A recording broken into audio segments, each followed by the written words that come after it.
Well, yeah, we got to put a bit behind schedule with the very poorly Rotel 240, which was 2 available days of CB sessions. As the CBs are not priority in what I do. We only allow 45 to 90 minutes a day for that kind of work. But today, I think we're on business in Skegness, so we've got limited time. So made sure pronto at 9 in the morning we open this box. Now, we haven't done one of these before. I've got one on the shelf, and wow, box as well.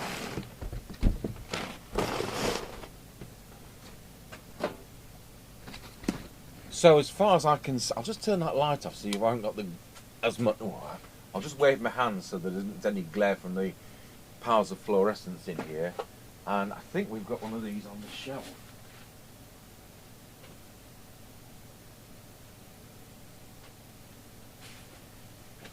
If that's the same, that's all we've got. And it may be that we can look at our body only at the same, yeah, KT750. So it's got an antenna socket and a power socket, so it's actually usable as it is. So that's why it would have come off eBay about 10 or 15 years ago. Okay, so we'll see what's in the kit. We'll put mine to one side. I'll do mine at the same time, and then we can probably, without asking his permission, we'll probably do if this is an emergency kit that I think it is, then we could do a little bit of a field test with it using his mag mount if it comes with one. So it comes, yes, it does. It comes with a. Now this is not going to be good range, is it? Because all you get is a helical antenna. So whereas we normally get pretty close to normal mobile range with these, this isn't going to be that kind of range. So you see, I've never seen what comes with these in the past, so that's good. So next,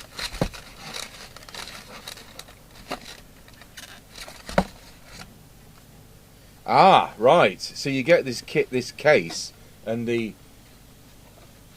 aerial fits on the top of the case. And I wondered how that worked, because on the bottom of mine there's only the socket. So your battery pack's separate on these. Right.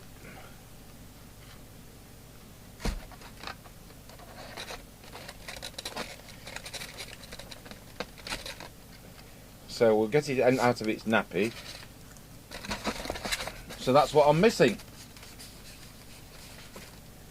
Yeah, we'll borrow his mag mount. We'll use my radio, borrow his mag mount, and we'll do a bit of a field test on that. So, he gets this clip as well, which I don't. I don't think I do. No. So, his 1030684, mine 00815119. There'll be a date code in there somewhere. I would think these are going to be somewhere around 1987. So we'll make sure we keep his hangy thing on there. Do you remember the days when cars had choke knobs? You could have. I knew a lady who used to pull out the choke knob enough to hold her handbag on the dashboard, and she wondered why she didn't get good fuel economy. Now there's the days, aren't they? He's also sent a photocopy of the destruction book, because I'll need to scan this, so that's excellent.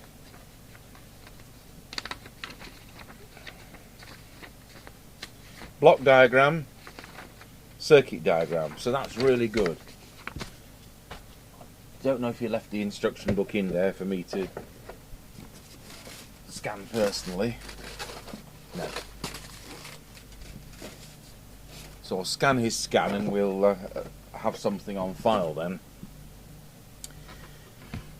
Right, well, it's a bit smaller than normal, so we better zoom in a bit.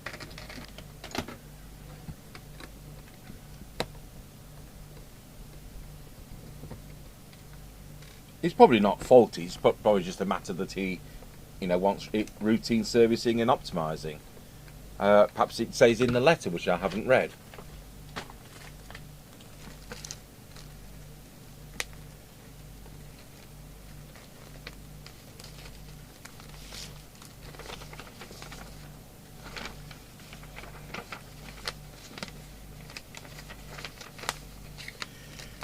Just like I think it's possible to have a look at CB radio. I've had a few years, but it stopped working on TX and RX, powers up and changes channels, and that's all.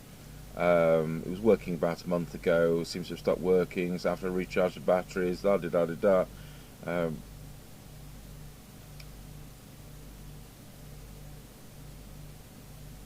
Excellent. So it's actually gone wrong. Well, we'll probably start by scanning his circuit diagram if I can't see instantly what's amiss, because it's a little bit small and we can blow that up slightly to full A3. I can hardly see a thing on that. I'll need about 5 pairs of glasses. We'll try the other ones.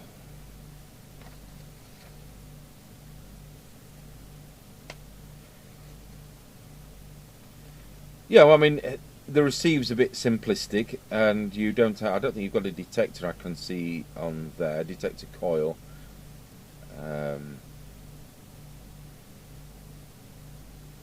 But T1, 2, and 3 and 4 are receive.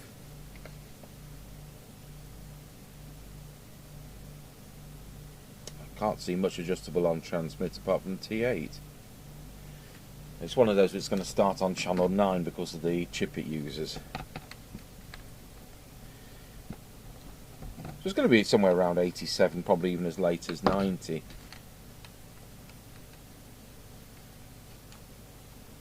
I did take all the screws out, didn't I?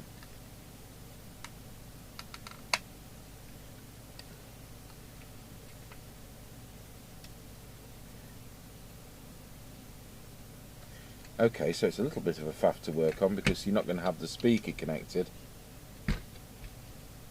to open it up. I think we've got a Midland one, and we're going to have to make, once you part the front from the back, it's all interconnects with plugs and sockets. Once you do that with it, it no longer can possibly work without jumper leads. So we're going to have to make those up.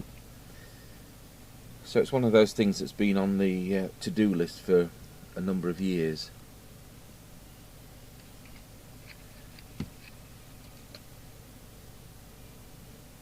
Oh dear, it's not... this has seen some... This looks like it's had the MC3361 IF chip, and that appears to have been replaced for some reason at some time. That has had some not so brilliant hand soldering done on it. I think the first thing we'll do before powering it up is run over it with the isopropyl alcohol and Mr. Chippy's toothbrush.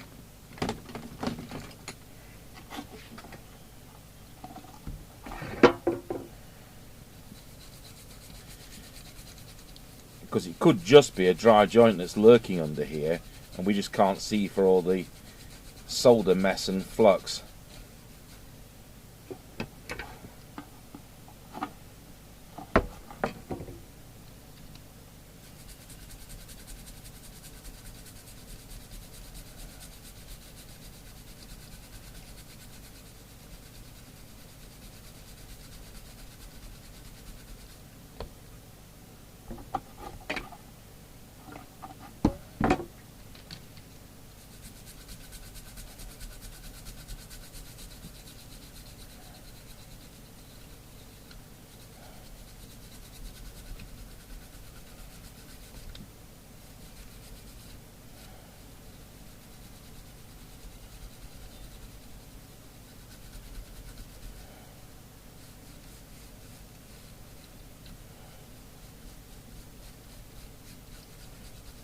I'm tempted to open ours up at the same time.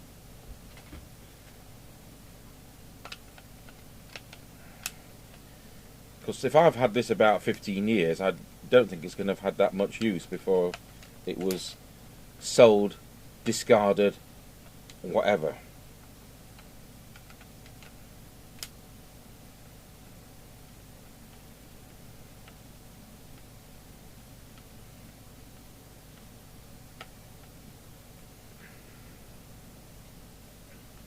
So with the battery case, you've obviously turned this into a walkie-talkie. So as well as it being an emergency set with the mag mount, like the Maxcom 7E, you can use it as a walkie-talkie.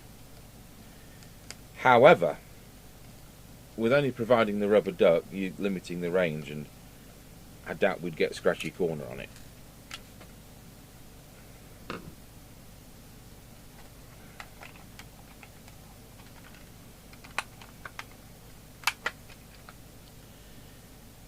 So we're looking at inside ours and make sure I put that elsewhere. So that's inside ours.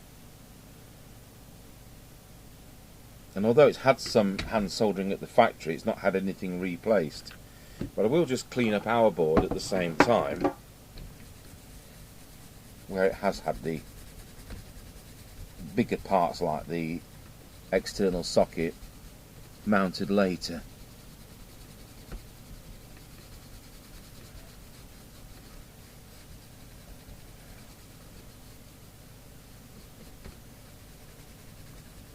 So that's ours, I'll put it to one side.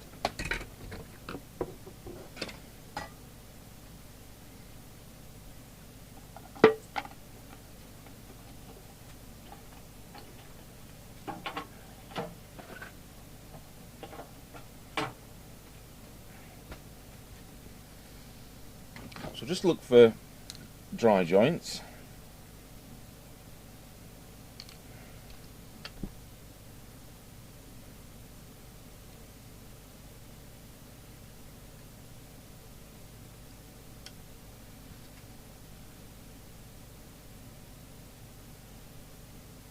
So I haven't looked at the circuit yet, and a lot of South Korean stuff will have an 8-volt regulator IC, and the TX and RX kind of lines will be taken from there. So if you've got no 8 volts, there's a lot of stuff isn't going to work.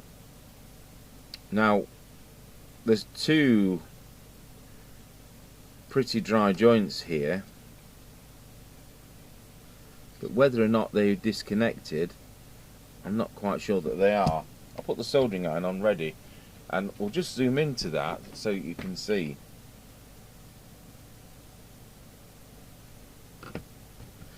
Move that down a bit and still on an angle. So what we're looking at is just here.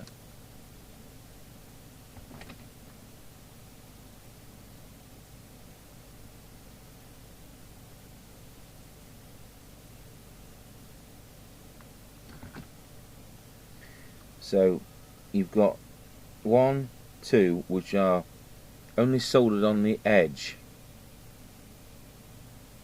So I think we'll do that first.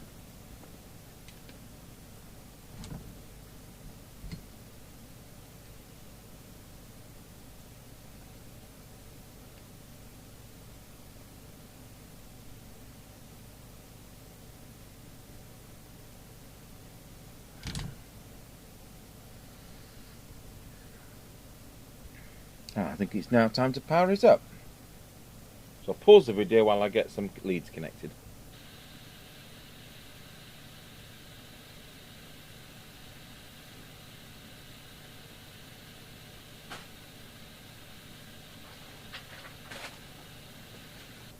Okay, well, we're now in a silly situation where it started working, which is always a problem. I was looking for,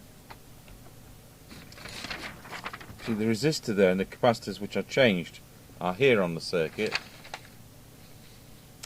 And then we go up to here. I was looking for resistor 33 or 35 and seeing if it was this part of the circuit which was drawing excessive current.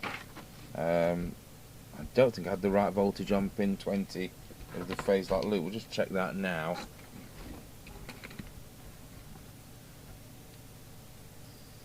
2 point, I don't know. I don't know what it should be. Anyway, it suddenly started working. What I was doing was making sure components weren't touching the screen plate.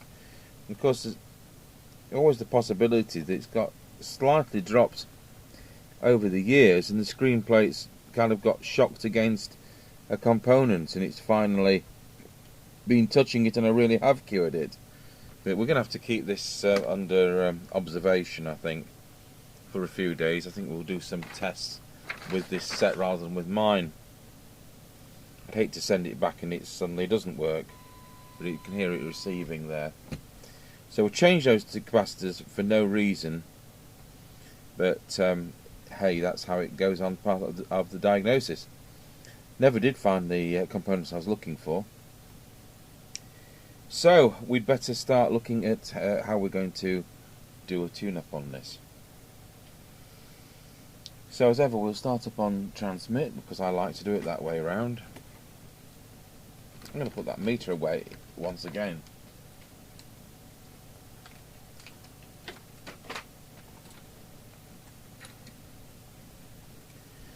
So I think we came to the conclusion we're going to start. There's T7. That one.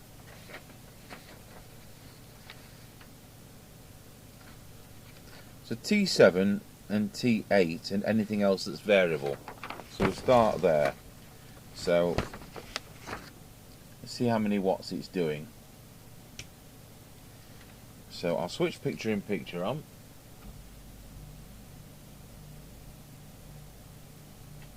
And we'll key up.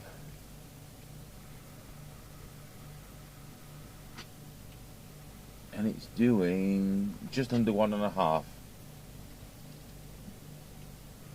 Oh, we're current limiting because of I'd set the current limit on the power supply low. That's better. We're doing 1.6 watts. So, did we say T6?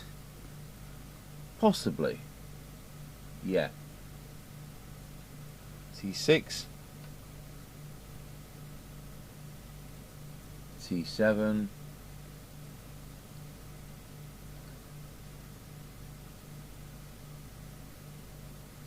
Whatever that is. We're now at 1.7 watts.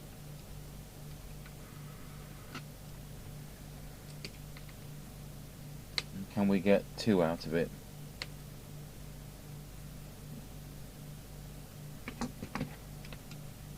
I don't know what voltage this thing's supposed to be. Perhaps if I read more of the instruction book I've been sent, I'm carefully running it at 12 volts and it may not need that. 13.8. Okay. Wind up the power supply.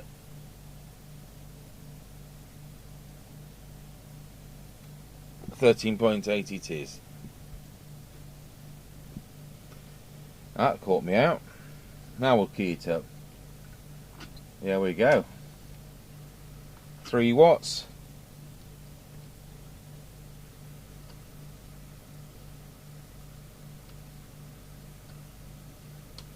Whisker away from 4, it's 3.9.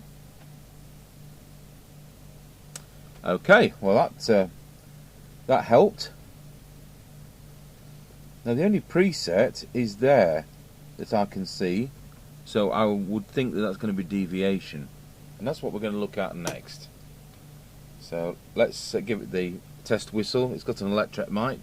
Wallow, 1, 2. It does indeed, and it's actually spot on. It's not often that happens.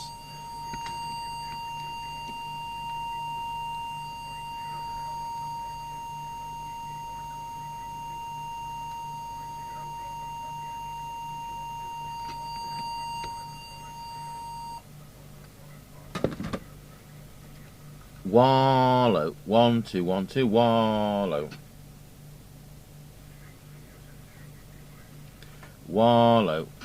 I've 1, 2. I'm gonna have to do that again.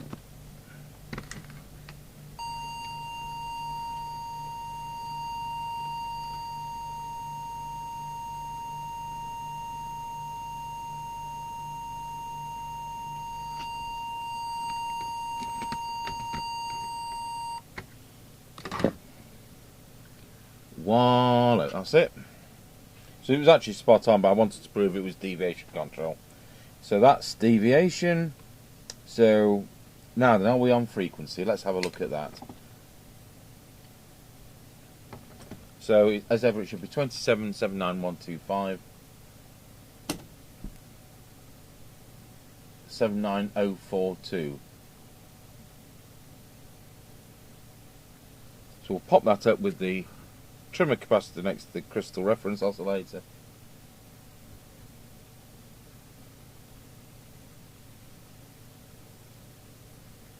Wrong way, always the wrong way.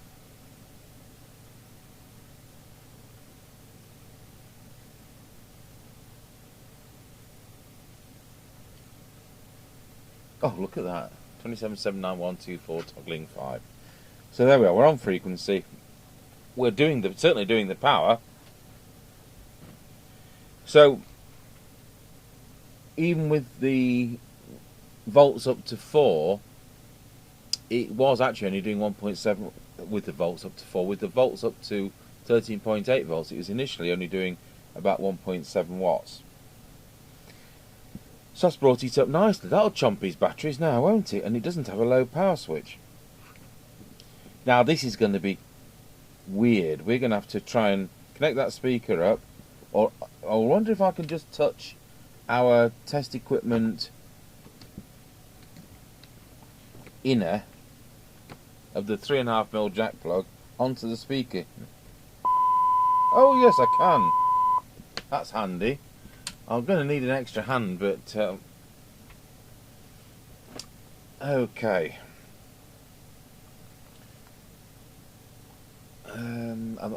Let's look at. I don't think. No, it's not got a detector, has it?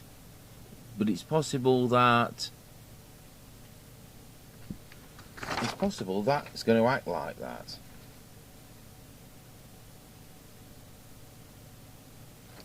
And I can't tell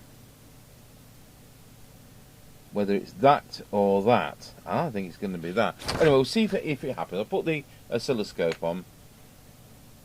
It may do the detector a different way.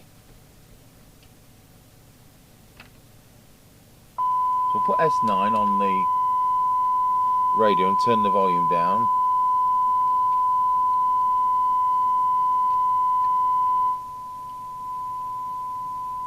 And adjust that coil.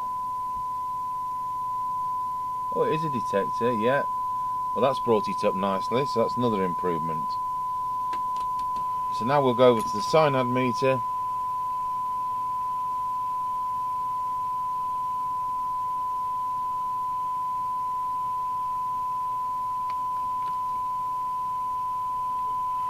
And as it stands, it's doing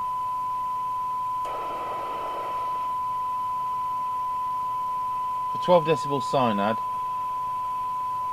it's actually doing 0.62 microvolts. Let's see whether we can improve that.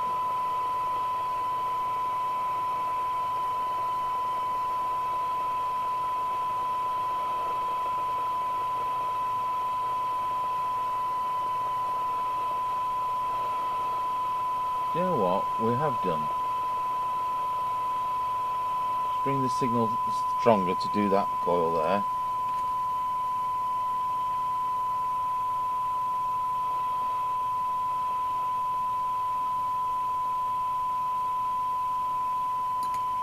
Just go back to that first one. As I've said loads of times before, they haven't got time in the factory to be this meticulous. So that's the only adjustments there are. And that now brings us to a sensitivity of, wow, it's improved. There's our 12 dB. So it's now 0.52 instead of 0.62. So I can hear an extra scratch around scratchy corner. So that wasn't too scary once it started working. But I am slightly worried, what did I do to bring it back? And all I can say is that this screen plate was touching that resistor.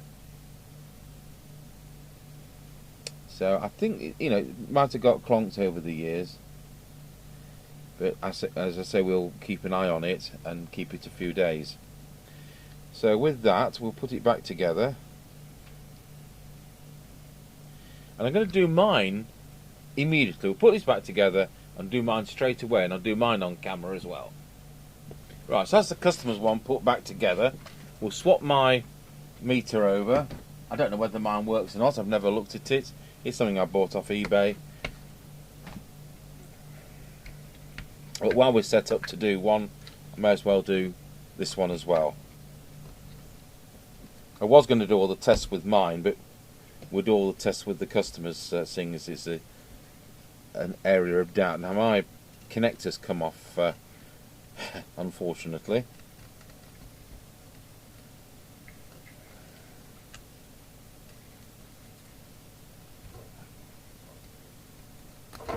Oh, sugar, now the pins have come out. Mine's getting from bad to worse.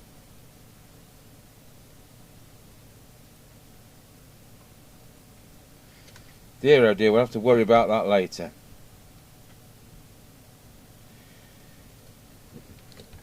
So we'll connect up the antenna, we'll connect up the power, and while it's fresh in my mind I'll be able to whip through it in a jiffy. So we can't hear it except through my extension speaker. I'll just hold that on.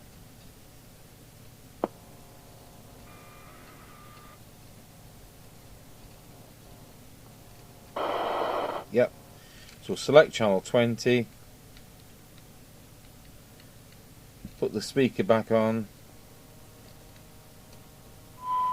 Yeah, it's definitely there. Okay. So once again, we'll start with transmit. So I'll put it in the 3-watt mode. And on mine, it's keyed up straight to 3.1 watts. So here goes again. Maximum.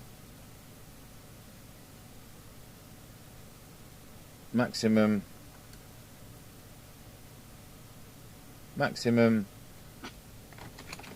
And let's see whether we can get 3.9 out of this one. No, we can't. Mine will only do 3.4. Okay. So, how on frequency are we? So we'll move over to that. The 2779125. Mine was a bit more on frequency. Let's just trim that.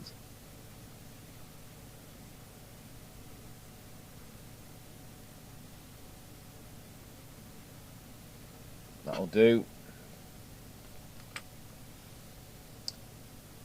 And the deviation. Wallow. 1 2 1 2 wallow. Just bring that up a fraction on mine.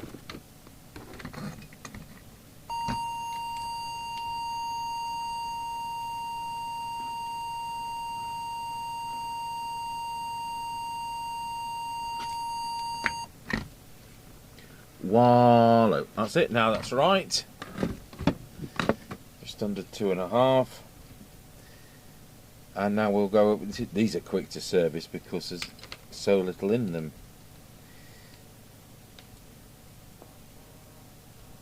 So oops, where are we? Where's the volume? There's the volume. S9 equivalent signal. And let's put the oscilloscope on. See if we need to adjust the detector coil. No, my detector's spot on. And my sensitivity as it stands, let's go over to the SINAD meter, is 0.56 microvolts. See whether we can improve mine.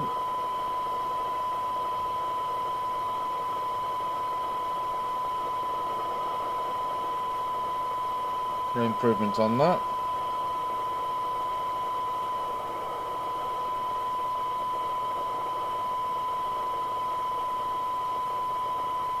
Slight improvement now. Go back to the first one. And we'll put a bit more signal on and do that one.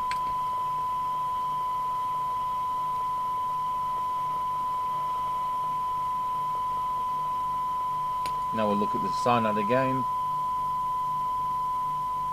0.55. So his is slightly more sensitive and he's got a bit more transmit. But there we go.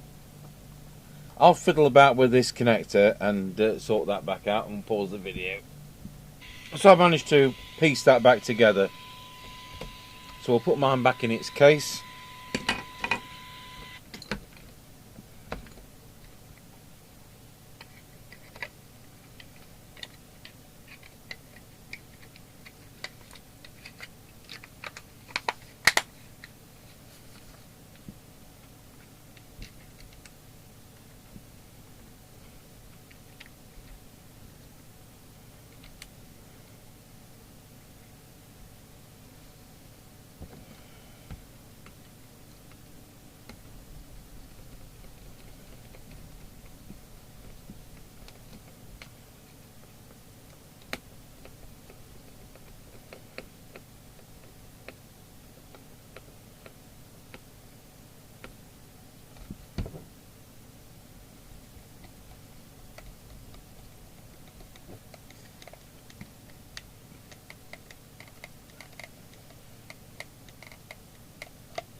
So that's that, done.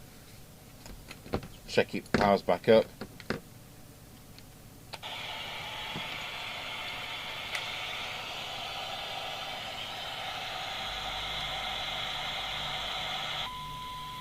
Squelch isn't adjustable.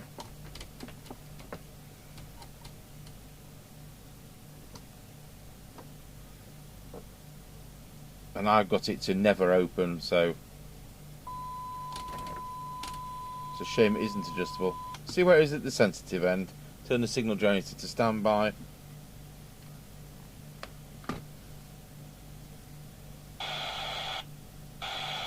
There's threshold. Parked at 0.3 of a microvolt. Switch the signal generator on. We're straight in. And it's coming in at 0.25 of a microvolt. Dropping it off at 0.16 of a microvolt. On full squelch, it's very vicious. It doesn't open at all. I can go up to what 300 millivolts and it's not opening. So when does it actually come in? Yeah. So don't put it on full squelch or you'll not hear anybody ever. So there we go. I'll put this. I may as well. I'll put the customers on the aerial because this does work better. I know mine is a dusty one as well, which is even better to recognise. So we'll take the test set off, switch it off, switch the oscilloscope off, switch that off, switch picture in picture off, find the aerial lead.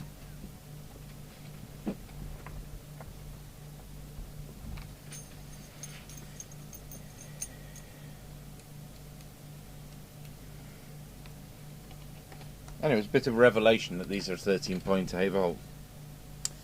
Switch it back on.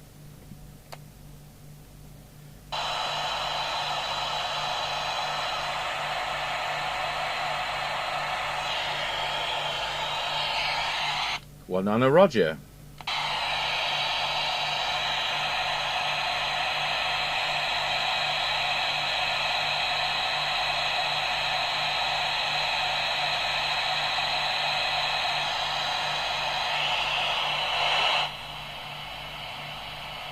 You know, if you didn't know better, you'd think that was absolutely as deaf as a post, and it isn't. Just shows that in the middle of nowhere, they're all having their tea at 6:30, and and nobody's on. So there we are. That's the Jesan KT750, and so we'll test this on the bench tonight, as we do with the on-the-air test, where we've got it plugged into the aerials of the building, and then hopefully we'll go on a field test with it so that it's used with its magnetic base in the car, and then we'll do a second field test where it's used as a walkie-talkie. And so I think we'll hang on to this for about 3 days. It is just saying something, isn't it? There was a bit of something there. So there we are. Thanks for watching.